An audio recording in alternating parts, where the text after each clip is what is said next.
Sanaya parents left her with a legacy of bad debts hidden under their good name para hindi tuluyang maimbargo ang kanilang bahay at lupa. Naisipan niyang magtrabaho sa Island Star, ang pinakabagong exclusive island resort sa bansa. The amazing Coral Island with its stunning white beaches, rolling hills, and spectacular flora and fauna is where the rich and famous hang out. Doon desidido siyang makasilo ng multi-billionaire bachelor na siyang sasagip sa kanya sa problemang kinasasadla kaniya. But it's easier said than done. Because Anton Cosme, the sexy bartender with killer eyes, keeps distracting her. Tuluyan na ba niyang kalilimutan ang kanyang plano at hahayaang mawala ang legacy ng kanyang mga magulang. Pati ang bahay at lupa na ito, hindi makapaniwala si Sanaya. Parang pinanghinaan ng kanyang mga tuhod kaya napaupo siya sa pinakamalapit na silya. Pati ang bahay at lupa na ito, Attorney Monroe echoed. Family lawyer nila ito. Pinatawag niya ito kanina nang matanggap niya ang notice ng bangko na nagsasaad ng pagkakasangla ng kanilang bahay at lupa at palapit ng maimbargo. Attorney, hindi ba may batas na nagsasaad na kapag namatay ng isang taong may utang, burado ng lahat ng kanyang mga utang? May pag-asam na tanong niya. Di ba hindi naman namamana ang pagkakautang? That's quite true. It's in the law of obligations and contracts. One cause of extinguishing of obligation is the death of a party in case the obligation is a personal one. Pero sa kaso ng magulang mo, matagal ng due and demanda walang pagkakautang nila sa bangko bago pa sila namatay. Kaya hindi ito considered as extinguished. At kapag hindi pa nabayaran ng bangko sa loob ng 6 na buwan na palugit nila, iilitin na nila ito. Paliwanag nito. Ganun kaikli. Paano niya babayaran ng bangko sa loob ng napakaikling panahon? Actually, hindi maikli. Sapat na panahon na yun. Dahil halos 1 taon din ang ibinigay nilang palugit sa iyong mga magulang. I see. Mahinang sambit niya. But she couldn't see at all. Hindi niya maintindihan kung bakit kinailangan pang isanla ng kanyang namayapang mga magulang ang lahat ng kanilang mga ari-arian. They practically left her nothing but a legacy of bad debts hidden under their good name. Pero attorney, bakit ngayon ko lang nalaman ang lahat ng ito? Kung hindi pa dumating ang notice ng bangko, hindi ko pa malalaman ang bagay na ito. Dahil inilihim na sa iyo ng mga magulang mo. Natulala na lang siya nang makalis na ang kanilang abogado. Hindi na bali sanang mawala ang lahat ng kanilang kayamanan, basta buhay lang ang kanyang mga magulang. Ang mga ito ang itinuturing niyang tanging yaman. Nagsimulang bumagsak ang kanilang kabuhayan nang tumakbo bilang gobernador ang kanyang papa noong nakaraang eleksyon. Wala naman talaga itong balak pumasok sa politika, pero nahikayat lang ito ng iba't ibang sektor sa kanilang komunidad dahil sa pagiging pilantropo nito. Kaya hinimok ito na tumakbo para mas marami itong matutulungan kung ito ay maluluklok sa pwesto. Ngayon lang niya nalaman na pati pala ang kanilang bahay at lupa ay naisangla ng papa niya para pondohan ang kandidaturin to. Ang masakit pa, naging mitya pa ang pagtakbo nito, hindi lang sa buhay nito, at kundi maging ng mama niya. Tinambangan at napatay ang mga ito nang minsan ay mangampanya sa isang siliblib na lugar.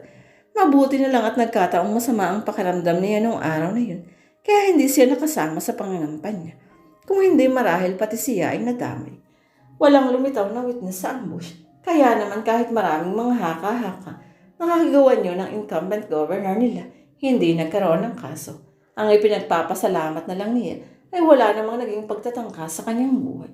Nanahimik na ang mga ito nang mawala ang kanyang papa. Ngayon nga, kabababang luksa pa lang niya, panibagong problema ang kinakaharap niya. Hindi na baling mawala ang iba nilang mga ari-arian, pero ang napaka-importante sa kanya ang kanilang bahay. She just couldn't bear to see their valuable pieces sold to auction. Higit sa lahat marami siyang magagandang alaala sa bahay na iyon, kaya hindi niya hahayaang basta na lang mawala iyon. But who can she turn to? Nag-iisa lang siyang anak. Wala naman siyang pwedeng lapitan sa kanilang mga kamag-anak dahil hikaos din ang mga ito sa buhay. Anong gagawin niya? She barely has 6 months and she needed to raise at least 5 million pesos para may salba ang kanilang bahay. Kung mag-iiba siya ng trabaho, kahit pa siguro sinlaki ng sweldo ng Pangulo ng Pilipinas ang sasauhurin niya, hindi niya kikitain sa ganoong kalaking pera sa loob ng napakaikling panahon. Ma, pa, sana nandito kayo. She silently cried. Marry a millionaire bachelor. Suwestyon ng best friend niyang si Bernadette. At solve na ang problema mo. Susulatan ko ang kamag-anak ko sa Hawaii. Ipapahanap kita ng matandang Hawaiano na mayaman at malapit ng mamatay. Kahit byudo, patulan mo na. Absolutely not, she protested. And why not? Di ba yun ang uso rito sa atin? Ipinipen palang mga dalaga sa mayayamang taga-Hawaii na matandang binata o di kaya ay byudo. Kahit ano kan kani hanggang 4. At least pensyonado na ang mga magiging anak mo. At pag namatay siya, buhay donya ka na. That would be gross. O sige, pautangin na lang kita. Magkano ang kailangan mo? Bayaran mo na lang ako pag nagkakbangon ka na. Salamat, pero ayaw ko namang iasa sa iyo. Ang problema ko, tanggi niya. Nakakahiya naman sa asawa mo. Ayaw mo rin na pautangin kita. Kaya nga ihahanap kita ng mayamang mapapangasawa. Giit nito. Look at me. Kung hindi ako nakapag-asawa ng milyonaryo, edi sana nagtuturo pa rin ako sa public school tulad mo. Yun lang ang solusyon sa problema mo. Pwera na lang kung manalo ka sa jackpot sa loto. Pero iba naman ang kaso mo. Kontra niya. Dahil nakilala mo si Lawrence nung nasa college pa tayo. At sinagot mo siya nung niligawan kay Nia. Hindi dahil mayaman ang pamilya niya, kundi dahil mahal mo siya. Ikaw lang naman ang mapili. Hindi ko na mabilang kung ilan ang ipinakilala ko sa iyong mga kaibigan ni Lawrence na millionaire bachelor. Kung isa man lang sa kanila ay sinagot mo, edi sana wala kang problema ngayon. Mahirap turuan ng puso. Kung magsalita ka, parang napakadaling ma-inlove sa mga ipinakakilala mo sa akin. Ano kasi ang mahirap doon? Pareho lang naman ang ma-inlove sa isang mayaman at ma-inlove sa isang mahirap. Paano ba ang ma-inlove? Teacher ako pero hindi ko yata alam ang kasagutan noon. At her age, she has never been linked romantically. Just put it this way. You know you're in love when you see someone and he gives you goosebumps and makes your heart bells ring and see fireworks. Di ba sa pocketbook lang yun? She argued. Hindi no. Kontra nito. Ganun ang naramdaman ko kay Lawrence. At ganun ang mararamdaman mo kay mayaman o mahirap ang isang lalaki. Yun nga eh. Maswerte ka lang dahil nagkataon na mayaman si Lawrence. Pero ngayon, gusto mong sumilo ako ng lalaking mayaman para lang masolve ang problema ko. Hindi ko naman sinabing isakripisyo mo. Ang pag-ibig. Ang sa akin lang kung mai-inlove ka na rin lang, edi doon na sa mayaman. Kailangan din naman ng mga mayayaman ang pag-ibig. Saan ko naman kaya matatagpuan ng lalaking mayaman at magpapag-ibig sa akin? Wala talaga akong makakursunadahan sa mga ipinakikilala mo sa akin. Alam mo kung mananatili ka sa pagtuturo, hindi ka talaga makakakita ng lalaking ganun. Exactly. What are you suggesting me to do? Dapat tumambay ka sa mga lugar na tinatambayan ng mga mayayaman.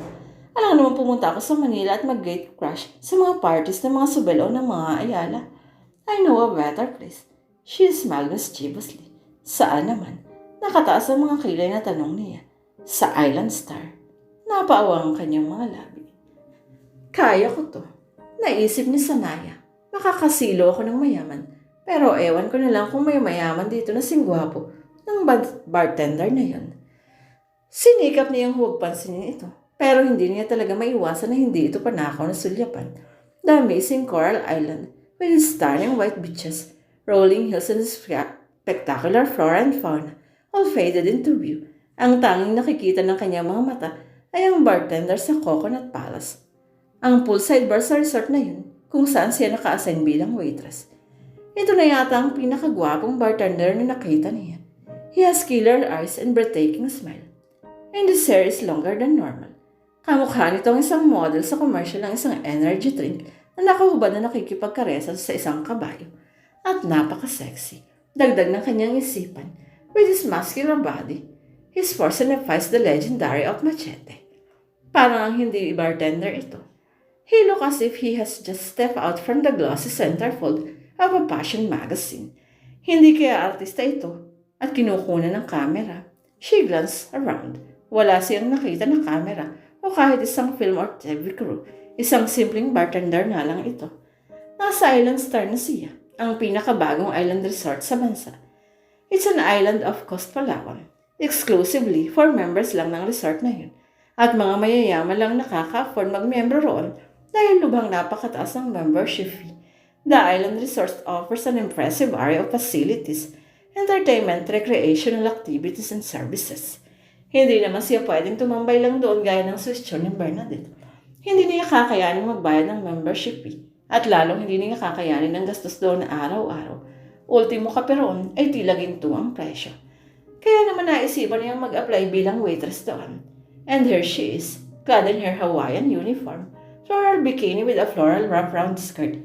May fresh flowers lay pa nga siya, and a matching red rose stuck in her right ear. Alaro sa lindang pamosong teleserye. Pero ngayong nasa lugar na siya kung saan niya pwedeng makadaupang palad ang mga millionaire bachelors, wala naman siyang gustong makadaupang palad, kundi ang bartender na nasa poolside bar. Sa angkin nitong kakisigan, hindi mo naiisipin kung bartender lang ito o milyonaryo man ito. Pero tila naman ito walang pakialam sa kanya. Busy ito sa pagmimix sa blender ng kung ano-anong drinks, tila hindi man lang ito napansin na may bagong waitress. Doon at siya nga iyon. Guwapo siya, diba? Anang boses sa kanyang likuran na ikinapitlag niya. Si Jessa yun, kapwa niya waitress. Magkalapit ang cottage na tinutuluyan nila. Ayon dito, iniwan ito ang trabaho nito sa bangko at nagtrabaho roon para ay maiba naman ang atmosphere nito. At higit naman na mas malaki raw ang sweldo roon. Hindi kaya tulad din niya ito na gusto ring makasilo ng mayaman. Tama ka riyan, sang-ayon niya. Napakagwapo nga ng bartender na iyon. Siya si Anton Cosme. Nauna lang siya sa iyo ng mga ilang araw. Pero balita ko, dati na siyang naka-assign sa casino. Pero dinalang siya rito sa poolside bar. Kaya maswerte sayo. Sinabi mo pa. Sambit niya habang pinanunod ito sa ginagawa. Tila naramdaman ng bartender na may nakatingin rito.